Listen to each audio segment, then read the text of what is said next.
We would like to make it loud and clear that this post office, which has been here for over 20 years, is a part of the fabric of our community.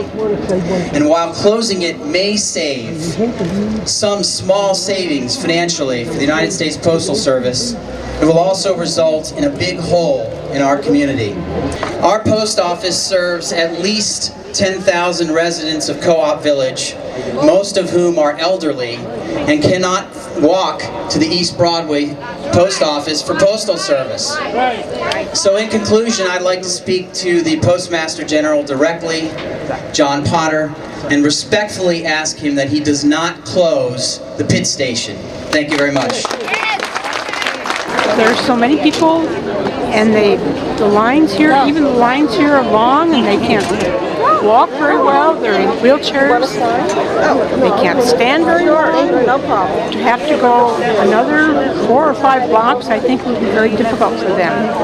And this is a very large senior citizen area here, so I hope that they keep this open. Service there is to the community, the more jobs there are for our members. But if you think about it, who is in favor of a post office closing? It's obviously not the people who live in the area. It's particularly not the small business people. And it shouldn't be any of the elected representatives who represent the people in the community. This here would be more convenient for our senior citizens, our disabled people, than over there. Because over there they got steps. Here this is street level we can walk in. We need this post office at all times. It's very important for this community to have the pit station still open, because not only just the elderly but the young people moving into the neighborhood too. We have new children, we receive a lot of cards, we send a lot of cards, and without having the ability to walk quickly to our post office rather than going all the way over to East Broadway, it's really just beneficial, because with a newborn, with an elderly community who has trouble walking, even with people who just are busy going back and forth to work, having a post office right here in our neighborhood makes it that much easier. Let me explain. The state of New York has nothing to do with the post office. All we can do is make noise and put all of you together, which is what we've been doing, in order to make our voice heard and to express everything that you expressed today and much more. Community services. Thank you. All right. Thank you so much, Shelley. I'm so proud to stand with you and with the state senator and with our newly elected council member. Until we get a firm commitment from the post office to keep it open, we're going to have to keep demanding, organizing, writing, speaking out, and making more and more noise. And I know you're going to be here fighting for this facility that serves our community so well. When you look at this crowd and when you look at the support for keeping this open, you just know they can't be making these decisions in some bureaucratic office in Washington. They can't be looking at whatever formula they have for the rest of the country and applying it to this city and to this neighborhood.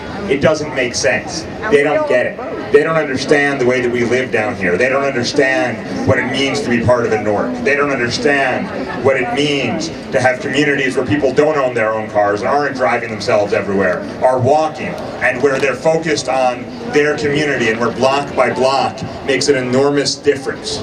They don't get that at the United States Postal Service, and so we're here today to make sure they start to learn it and learn it quickly. It's not just important for the immediate residents of Seward Park Co-op, it's the surrounding area, whether it be the 7th Precinct officers that put in a lot of time, it makes it convenient for them when the post office is not full to walk in, do a transaction and get back in their car or walk their beat. Raise your hand if you care!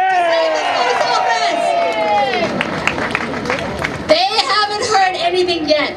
We're not going to allow it to happen, right? Right! Because they think everybody uses email, everybody has computers. No. Come on! We still write those cards, right, to our children. You get cards from your grandchildren, right? We still write letters, we send packages. We are not going to allow them to change our lifestyle, okay? So, we got to get our friends and family members to join the fight Because essential services from the federal government, it's a guaranteed right of ours, and they cannot just say about money or whatever. And then you've heard it, they're making money. So there is no excuse.